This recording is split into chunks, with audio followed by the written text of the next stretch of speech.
Yes, alright. Nkwanirizaako nnyo mukwano gwange najjo sinzo bango tuwuliriza we bali kwekumira ku Yugi Update TV kulisayo nnyo gy'obadde mukwano gwange we bali egyo gy'okakalabya gy'otutuusaako engalo gwe nayo gy'oli abali emitala w'amayanja mbanirizaako nnyo mwe bali kwekumira ku Yugi Update TV teyina kyamaanyi nnyo kye yali ebawadde naye ogenda mu maaso n'okuba mugiyiriddewo omubiri mubeerawo muwuliriza musubscribinga mulayikinga musharinga mbebaza ekyensuso mu mikwano gyange abali eyo abali emitala w'amayanja bali Katoman, Dubai, Saudi Arabia namba tumiddeko nnyo mwe bali kwekumira ku Yugi Update TV. Kakati nno ebukeeredde muhozi Kayini Rugaba tumanyi bulungi nnyo watera okuba olwa ekigere ku mukutu gwe ku kibanja kye ekya Twitter n'agenda maaso n'okubanga atweetinga era teyeesulubaza agenze maaso n'awubayo olulu lw'ekigere n'agenda maaso n'okubanga awooninga nga yakava okuwooninga ba ambassadors mu ggwanga erya Uganda nga wagenda okubanga abagoba era abagambye yenga mutabani wa Mwami Yoweri Kaguta Museveni alina obuyinza obusobola okubanga agoba ambassador gw'atayagala mu ggwanga erya Uganda era ng'obwo obuyinza abuyina nga muhozi Kayini Rugaba era tewali amuwakanyizza newankubadde abyogedde teri kitebe kyonna kyavuddeyo kwogera ku nsonga eno muhozi gy'agenze maaso n'okuteekawo era nga tetunnamanya entabwe eva ku ki so nga ne muhozi Kayini Rugaba tannavaayo kulambulula ggwanga entabwe eva ku ki obusungu abugjeewa lwaki afunye akasajja ku ba ambassadors abatuula mu bitebe muno mu Uganda tetumanyi na nsonga lwaki agenda maaso n'okubanga abayeekera gwe mukwano gwange ampuliriza tetunnamanya naye tunaba tutegedde ensonga eyo tugenda kubanga tugibaleeta era tunoonyereze naki ambassador kiddala omutuufu muhozi Kayini Rugaba gwali naye ku mbiranye gwagala okuba mu Uganda kakati nga yakava okuta posts ngezo era ezennyamiza agenze maaso n'okuwandika ng'agenda attackinga Robert Kyagulanyi Ssentamu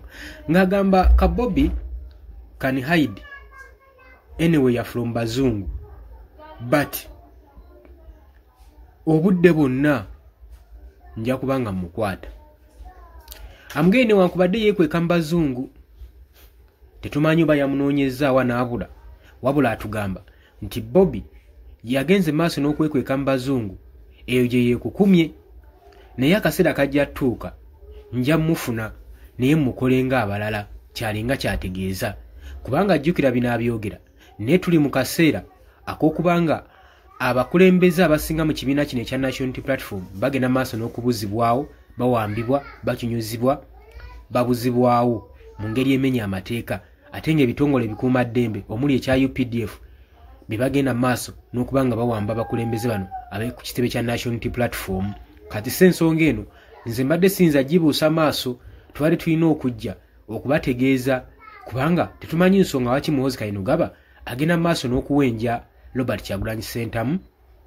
omukulembeze w'ekibiina kya National Unity Platform amanyikiddwa nga Bobi Wine lwaki aba agenda maaso n'okumuyigga agamba newankubadde yeekwese mu bazungu yeekweka neera luliba olunja mufuna tetumanyi kyamwagaza era kino kyennyamiza nnyo eggwanga okubanga high ranking officer muhozi Kayini Rugaba mukwata mmundu agenda maaso n'okuyiga opposition leader atalina wadde kambe mu nsawo ye Robert Kyagulanyi Ssentamu twebuuza kikyamwagaza kyokka jjojjuuzi yakajja alangirire nti no Eddie Mutwe yali amukutte era ne bizuuka nga kituufu abadde mu basement ye ng'agenda maaso n'okumucunya era Eddie Mutwe yagenda okuvayo nga tategeerekeka ng'asigazzaawo kikuba ku mukono ng'ataasulewo y'ataakeese nga yali ku mimwa gy'Abannayuganda kakati era avaayo atugamba nti Robert Kyagulanyi Ssentamu amunoonya tamulaba amunoonyezaawo eyo gye tutamanyi ye ayagala mugamba kyasula mugambira wano ng'asobola okuba nga atweetinga information gyagala okuyisaawo n'etuuka ku muntu gw'ayagala kati walowooza nti information gyagala otuusa ku Kyagulanyi wanaatweetinga temutuukeko amwagaza ki jjukira nti nno gwe mukwano gwange ali eyo si gwe mulundi ogusoose muhozi Kayini Rugaba Chief of Defence Force ono okubanga awenja ng'agamba ayiga Robert Kyagulanyi Ssentamu era n'amusuubiza n'omujjako omutwe yabagamba kasita mumunoonya Bobi Wine saawa awo mbale nga temumulaba mumanye nti nja kuba omutwe gwe nagugjeeko dda temutawaana oyo ye muhozi Kayini Rugaba kakati avuddeyo ng'alangirira ng'agamba ne olubaddi nja kukwata kino nno kyeraliikiriza nnyo abakulembeze naddala bali ku ludda oluvuganya gavumenti bali ku opposition nti waaki gavumenti nga bwe yateekawo constitution yetulina okugoberera lwaki egenda mu maaso n'okuyigga abali ku ludda oluvuganya lwaki agenda mu maaso n'okubanga ekyunya ba opposition leaders era bano bennyamidde nnyo wabula Robert Kyagulanyi Ssentamu tanaba kubanga avaayo kogera ku posti eno ne wabula gye bivuddeko muhozi alina posti gye yakola ng'alaga nti nno agenda kubanga awamba Robert Kyagulanyi Ssentamu. Wabula Robert Kyagulanyi Ssentamu yavaayo ne yeekubira omulanga ku social media n'agamba naye wabaawo ekintuukako mutabani wa mwami Yoweri Kaguta Museveni Muhoozi yanaabira akintuusizzaako naye ng'agaye tagenda kupondooka ne wanaamutiisa ddamu agenda sigala alwanirira eddembe lya bannayuganda. Kyagulanyi Ssentamu yaga tajja kubeera intimidated na bigambo bya General Muhoozi Kainerugaba oba ne gavumenti abula agamba ye alina otutuusa mission yeyajja okumaliriza okubanga addiza bannayuganda eddembe lyabwe. Bino nno Muhoozi wabyogerera era bannayuganda beewuunya lwaki bino bituukawo ebikolwa nga bino saako n'okulabula okwenjawulo eri mu bakulembeze abavuganya gavumenti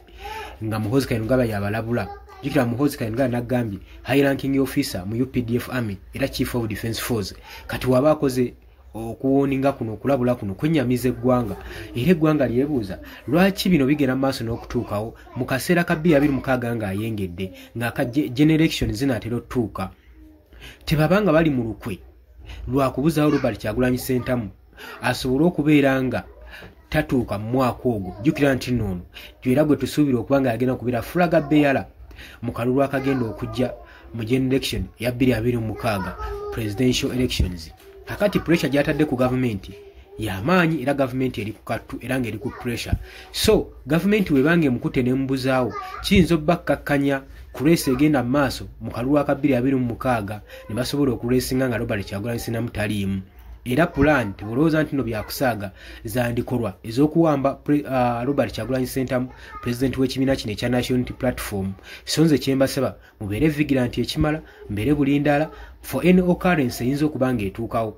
kubanga Muhoozi Kainerugaba azze yeetemya lunwe ng'agamba nga bw'agenda omuwamba. Kakati mukwano gwange ekyo